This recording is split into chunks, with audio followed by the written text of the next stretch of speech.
تعليق رضا عبد العال على طلب الاهلي حكام اجانب لماتشات الزمالك وبيراميدز فقط عشان يكشف فسادهم.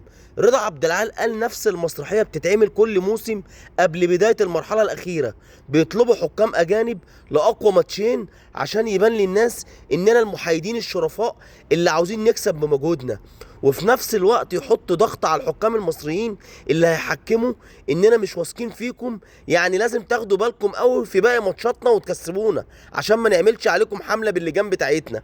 وطبعا الحكام الاجانب اللي هتيجي هتبقى من نوعيه الحكم التركي اللي عليه شبهات، اللي احتسب قبل كده هدف بن شرقي من لمسه يد في السوبر المصري.